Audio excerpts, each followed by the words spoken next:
बिस्मिल्लाहिर्रहमानिर्रहीम। सो एफएससी के further smart syllabus के article application of Gauss's law की तरफ बढ़ रहे हैं हम। तो अभी हम फ़िलहाल प्रायोरिटी पे स्मार्ट सिलेबस जो कि अभी ऑफिशियली अनाउंस तो नहीं हुआ, लेकिन चांसेस हैं कि यही सिलेबस जो आपके पास अक्सर स्टूडेंट के पास अवेलेबल है पीडीएफ की फॉर्म में, वही फ़ाइनल है। तो उसमें application of Gauss's law included है। लिहाजा हम इसके एप्लीकेशन को देखते हैं कि गॉसेस लॉ जो है वो किस तरह से हमारी हेल्प करता है इलेक्ट्रिक फील्ड की वैल्यू फाइंड करने में। तो असल में गॉसेस लॉ जो है बज़ाते ख़ुद जो है वो इलेक्ट्रिक फ्लक्स का फार्मूला है, लेकिन इलेक्ट्रिक फ्लक्स हम फाइंड करते हैं इसकी हेल्प से, और फिर लेटर ऑन हम उस आइडिया को यूज़ करके, उसकी कैलकुलेशन को यूज़ करके, फ्लक्स की वैल्यूज़ को यूज़ करके इलेक्ट्रिक फील्ड इंटेंसिटी निकालते हैं। सो इसलिए हम पहले देखते हैं कि गॉसेस लॉ को यूज़ किस तरह से करना है, गॉसेस लॉ का मेथड क्या है। उसके बाद फिर 3 इसकी एप्लीकेशन है, तीनों ही इंतहाई ज़्यादा इंपॉर्टेंट हैं। तो तीनों एप्लीकेशंस को हम देखेंगे, लेकिन पहले हम मेथड सीखते हैं। मेथड ऑफ गॉसेस लॉ है क्या, कि गॉसेस लॉ किस तरह से आप यूज़ कर सकते हैं। सो फर्स्ट ऑफ़ ऑल हम उस मेथड को डिस्कस कर लेते हैं पहले, क्योंकि ये बार बार ये मेथड अप्लाई होना है। तो उसके बाद हम तीनों एप्लीकेशन पे इस मेथड को अप्लाई करेंगे और इलेक्ट्रिक फील्ड इंटेंसिटी की वैल्यू फाइंड करेंगे। तो इसके 4 डिफरेंट स्टेप्स हैं। तो फर्स्ट स्टेप देखें, तो फर्स्ट स्टेप ये है इसका कि consider an imaginary closed surface which passes through that point. ये दैट पॉइंट कौन सा है जिस पॉइंट पे हमें बोला जाएगा कि इस पॉइंट पे आपने इलेक्ट्रिक फील्ड की वैल्यू फाइंड करनी है। तो ये वो पॉइंट होगा। तो उस पॉइंट के ऊपर उस पॉइंट को हमने एक इमेजिनरी क्लोज सरफेस के ऊपर लेना है। वो हम जब इस मेथड को डिटेल से अप्लाई करेंगे ज़्यादा डिटेल से समझ आ जाएगी। फॉर एग्जांपल मैं इसको एक्सप्लेन कर देता हूँ कि हमारे पास ये एक हॉलो चार्ज स्फीयर है और चार्जेस जो हैं इसके ऊपर इस तरह से यूनिफॉर्मली डिस्ट्रीब्यूटेड है, और हमें बोला जाता है कि इलेक्ट्रिक फील्ड यहाँ निकालें। तो हमने ये जो फर्स्ट पॉइंट है इसका जो अप्लाई करना है वो किस तरह से करना है कि एक खुद से क्लोज सरफेस लेनी है। उस सरफेस का नाम गॉसियन सरफेस होगा। खुद से एक क्लोज सरफेस लेनी है और ये जो पॉइंट है उस गॉसियन सरफेस के ऊपर आना चाहिए। मिसाल के तौर पे हमने ये एक स्फेरिकल फॉर्म में क्लोज सरफेस ले ली और ये जो पॉइंट है उस गॉसियन सरफेस के ऊपर है। तो ये फर्स्ट पॉइंट का मतलब है कि consider an imaginary close surface which passes through that point. तो this surface imaginary close surface is actually passing through that point. ये पॉइंट दैट पॉइंट से मुराद है the point at which we want to find the value of electric field intensity. तो ये हमेशा ही ऐसा होना है कि जिस पॉइंट पे हमें टास्क दिया जाएगा इलेक्ट्रिक फील्ड की फाइंडिंग का, हम उस पॉइंट को एक फ़र्ज़ी क्लोज सरफेस के ऊपर ले लेंगे। वो फ़र्ज़ी क्लोज सरफेस जो होगी वो हमारी गॉसियन सरफेस कहलाएगी। फर्स्ट पॉइंट की एप्लीकेशन ये एक्सप्लेनेशन थी। अब नेक्स्ट देते हैं देखते हैं, find the charge enclosed in the close surface. फिर आपने जो आपने सरफेस ली खुद से, जो खुद से गॉसियन सरफेस सेलेक्ट की, उसके अंदर देखें कि चार्ज कितना है। मिसाल के तौर पे यहाँ पे तो कोई चार्ज नहीं है, तो ये ज़ीरो चार्ज है। इसके अंदर इनक्लोज चार्ज जो है वो 0 है। So find the charge enclosed in the close surface. हर दफ़ा ये 0 नहीं होगा। तो यहाँ पे हमने जो क्लोज सरफेस खुद से ली थी उसके अंदर चार्ज जो है वो हमने फाइंड करना था। तो find the charge enclosed, enclose का मतलब है उसके अंदर बंद है, इन द क्लोज सरफेस, उस इमेजिनरी सरफेस क्लोज सरफेस के अंदर जो चार्ज बंद हुआ है उसकी वैल्यू फाइंड करें। दूसरे स्टेप पे हमने किया, तो यहाँ पे आपने देखा कि Q जो है वो 0 के बराबर है। अब नंबर 3 स्टेप देखें। सो नंबर 3 स्टेप पे है calculate the flux passing through that surface. ये हम इस फार्मूले की हेल्प से निकालेंगे Q/ε0। ये गॉसेस लॉ कहलाता है, इसी को हम अप्लाई करेंगे। तो हमने नंबर 3 स्टेप पे, क्योंकि हमारे पास चार्ज इनक्लोज जब आ जाता है तो हमारे लिए फ्लक्स निकालना आसान हो जाता है। तो नंबर टू स्टेप पे हम इस चार्ज की वैल्यू निकालेंगे और नंबर 3 स्टेप पे हम फिर फ्लक्स की वैल्यू निकाल लेंगे। कैसे? उस चार्ज को ε0 से डिवाइड करके आसानी से हमारे पास ये वैल्यू आ जाएगी। तो ये नंबर 3 स्टेप पे हम फिर जो नंबर 2 स्टेप पे जो फाइंडिंग आई थी हमारे पास चार्ज की, इस फार्मूले में पुट करेंगे तो हमारे पास फ्लक्स की वैल्यू आ जाया करेगी। नंबर 4 क्या है? तो नंबर 4 पे ये है कि आपने अब फ्लक्स तो फाइंड कर लिया है, अब आपने इलेक्ट्रिक फील्ड निकालना है, क्योंकि गॉसेस लॉ का मेजर पर्पस इलेक्ट्रिक फील्ड की वैल्यू फाइंड करना होता है। अगरचे ये डायरेक्ट इलेक्ट्रिक फील्ड की वैल्यू फाइंड नहीं करता, ये डायरेक्ट इलेक्ट्रिक फ्लक्स की वैल्यू फाइंड करता है। लेकिन हम इसको नंबर 4 स्टेप पे दो फ्लक्स के फार्मूले यूज़ करते हैं। एक ये वाला, ये क्लोज सरफेस का फार्मूला कहलाता है, और दूसरा जो ओपन सरफेस फार्मूला कहलाता है। दोनों के फ्लक्स को बराबर करके हम इलेक्ट्रिक फील्ड की वैल्यू निकाल सकते हैं। सो find the value of electric field by using close surface formula. ये क्लोज सरफेस फार्मूला है जी, इसको अप्लाई करेंगे। एंड ओपन सरफेस फार्मूला वो बराबर होता है ई डॉट ए के। तो ये दोनों फार्मूले हम इन दोनों से फ्लक्स की वैल्यू जो निकलेगी उसको बराबर करेंगे, और फिर वहाँ से हमें इलेक्ट्रिक फील्ड की वैल्यू निकलेगी। तो ये मेथड है गॉसेस लॉ का, जो हर एप्लीकेशन पे अप्लाई होना है, इसलिए हमने इसको पहले लिख लिया है और सीख लिया है। तो अब हम इस मेथड को अप्लाई करने लगे हैं first application of Gauss's law पे।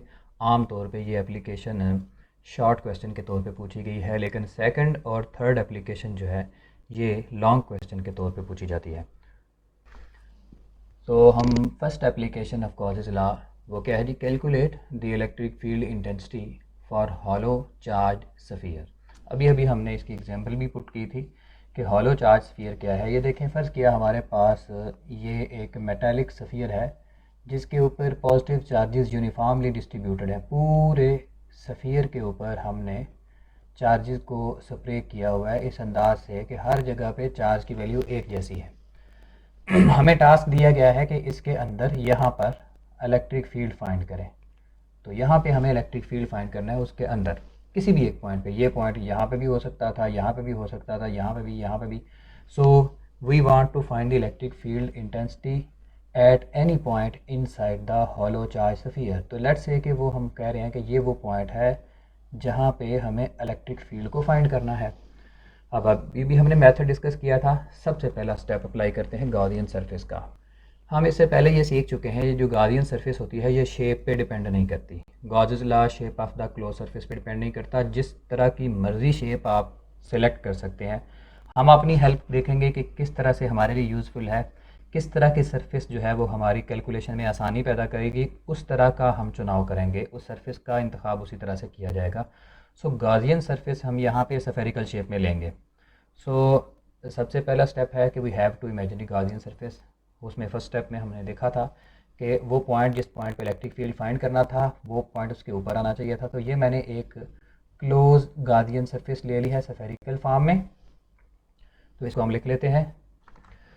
सो हमने consider the closed spherical surface such that point is lying on the surface. ये पहला स्टेप हमने पूरा कर लिया कि हमने जिस पॉइंट पे इलेक्ट्रिक फील्ड फाइंड करना था वो पॉइंट हमने क्लोज सरफेस के ऊपर मान लिया। अब स्टेप 2 के अंदर आपको याद होगा कि हमने जो चार्ज इसके अंदर इनक्लोज होता था वो निकालना है। तो आप देख सकते हैं इसके अंदर कोई भी चार्ज इनक्लोज नहीं है, सारे का सारा चार्ज जो है वो बाहर है इससे। अब आप सवाल कर सकते थे कुछ सरफेस बाहर ले लेते, तो लेकिन बाहर सरफेस इसलिए नहीं ले सकते क्योंकि हमें इलेक्ट्रिक फील्ड तो अंदर फाइंड करना है, और वो पॉइंट जिस पॉइंट पे इलेक्ट्रिक फील्ड फाइंड करना होता है वो सरफेस के ऊपर होना चाहिए। लिहाजा हमारी मजबूरी थी कि हम अगर सरफेस अंदर बनाते हैं, उस पॉइंट को उसके ऊपर रखते हैं, तो डेफिनेटली फिर इसके अंदर कोई चार्ज नहीं आता। लिहाजा नेक्स्ट हेडिंग में हम देखते हैं चार्ज इनक्लोज्ड। सो चार्ज इनक्लोज्ड नंबर 2 स्टेप पे, definitely the enclose charge is zero. तो हम लिख लेते हैं। सो हमने उसकी फाइंडिंग कर ली है जी, चार्ज इनक्लोज ज़ीरो है। The enclose charge in the imaginary closed surface Q is equal to zero. अब नंबर 3 स्टेप पे हमने गॉस लॉ का क्लोज सरफेस का फार्मूला अप्लाई करना है। सो हमारी नेक्स्ट हेडिंग आएगी flux through the close surface. Flux through the closed surface.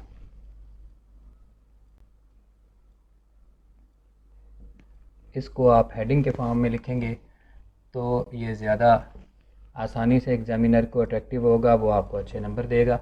इसलिए flux through the close surface, उसके लिए फार्मूला है जी phi is equal to q over epsilon naught. तो आप देख सकते हैं क्योंकि यहाँ पे चार्ज की वैल्यू ज़ीरो है तो zero over epsilon naught answer आ जाएगा ज़ीरो के बराबर। तो इसका मतलब जो फ्लक्स है क्लोज सरफेस के लिए उसकी वैल्यू आ गई है ज़ीरो। अब नंबर 4 स्टेप अप्लाई करेंगे कि हमने अब इलेक्ट्रिक फील्ड फाइंड करना है। हमने फ्लक्स तो निकाल लिया और उसका मैंने आपको लास्ट स्टेप सिखाया था कि हमें अब ओपन सरफेस का फार्मूला यूज़ करना है फ्लक्स का, दोनों के रिज़ल्ट को बराबर कर देना है, हमारे पास आंसर आ जाएगा। सो अब अभी हम अप्लाई करेंगे, ये flux through the close surface था, तो आप हेडिंग दे सकते हैं flux by the open surface formula. So next heading है flux by open surface formula. Open surface formula हमारे पास था phi is equal to E dot A. हमारे पास ये दो रिज़ल्ट आ चुके हैं, इसको इक्वेशन 1 का नाम दे देते हम, इसको इक्वेशन 2 का नाम दे दिया। दोनों के रिज़ल्ट बराबर आने चाहिए, ये भी फाई की वैल्यू है, ये भी फाई की वैल्यू है।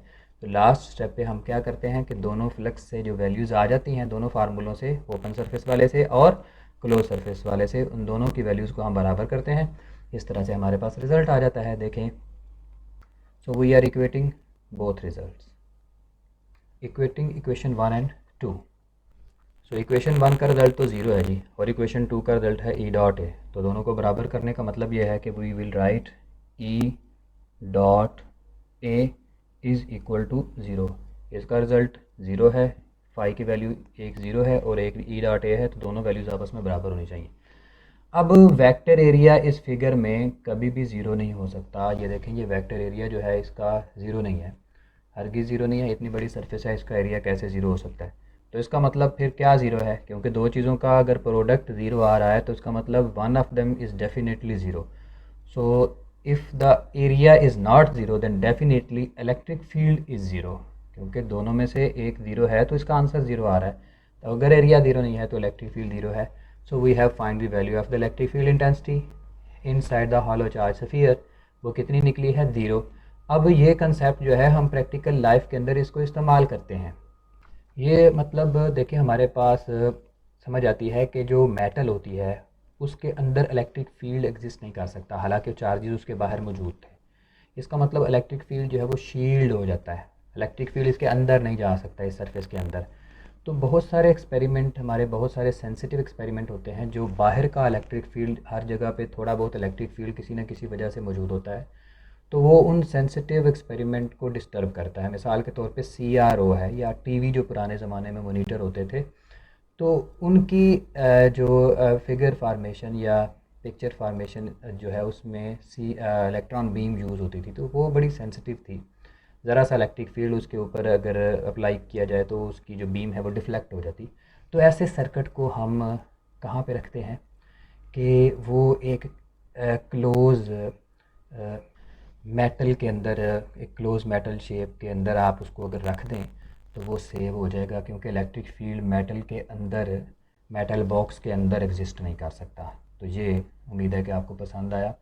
हमने फर्स्ट एप्लीकेशन देखी है, ये शॉर्ट पे पूछी जाएगी। जस्ट आपने करना क्या है, ये चार हेडिंग लिखनी है बस। Gaussian surface, charge enclosed, और flux through the close surface, और फ्लक्स बाय ओपन सरफेस, और आपका रिजल्ट आ जाएगा। हम इन्हीं मेथड, इसी स्टेप को, इन्हीं हेडिंग्स को आगे प्रमोट करने लगे हैं सेकंड और थर्ड एप्लीकेशन में।